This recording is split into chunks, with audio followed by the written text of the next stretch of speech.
కోట్ల మంది లక్షల మంది యొక్క ఎదురు చూపులని ఆశీర్వాదం చేయడానికి మా ముందు ప్రత్యక్షమైన తల్లి. చాలా సంతోషం.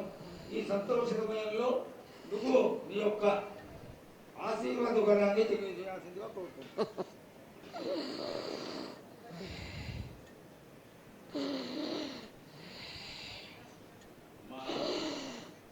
ఘటాల ఊరేగింపు నుంచి ఈ రోజు వరకు పిల్ల పాపంతో ప్రతి ఒక్క భక్తుడు లక్షలలో వచ్చి మీకు శాఖలు సమర్పించి బోనాలు సమర్పించి పూజలు చేసి అన్ని సమర్పించారు తల్లి. సంతోషమా తల్లి? తెలియజేయండి తల్లి.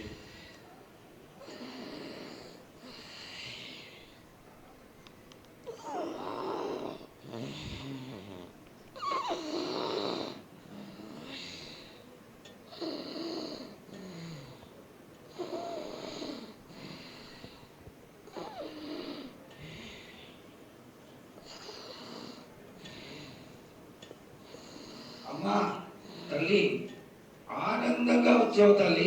ఆనందంగా నీ యొక్క బిడ్డ అడిగాడు, నువ్వు మౌనంగా ఉన్నావు తల్లి. కాకుండా పూజలు ఏ విధంగా జరిగినాయి?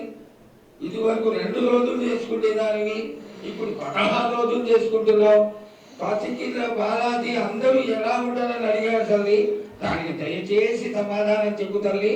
కోట్ల జనం నేను ఎదురు చూస్తున్నారు తల్లి. ఎందుకు చెప్పాలి రా బాలక్క? నేను సంతోషంగా వచ్చినాను అనుకుంటున్నాను. క్రోధంతో వచ్చినా నేను మీతోటి నేను ఎందుకు పలుకులిప్పాలా? ఎందుకు సమాధానం చెప్పాలా? నేను మీరు మాత్రం నా మాట ఏమైనా ఆచరిస్తుర్రా? లేదు కదా. మీరు అడిగిన దానికి నేను ఎందుకు సమాధానం చెప్పాలి? కాదు తల్లి, నువ్వు బుద్ధులకి ఎప్పుడు సలహాలు ఇవ్వడం, ఆశీర్వాదం ఇవ్వడం, ఏం తక్కువ చేస్తున్నావని తెలియజేయడమే నీ ధర్మం తల్లి. తల్లుగా మేమందరం కొలుచుకుంటూ ఉంటే నీ అనవసరమైన ఆగ్రహం చూపిస్తే అది సబబైనటువంటి విషయం కాదు తల్లి. నువ్వు అనుగ్రహించే తీరాలి. మా తప్పులు చెప్పు, తప్పులు దిద్దుకుంటాం, పరిహారాలు ఏమిటో చేస్తాను తల్లి. 7 ఏళ్ళు 2 మాసాలు అయిపోయింది, 2 వర్షాలు కూడా అయిపోయింది.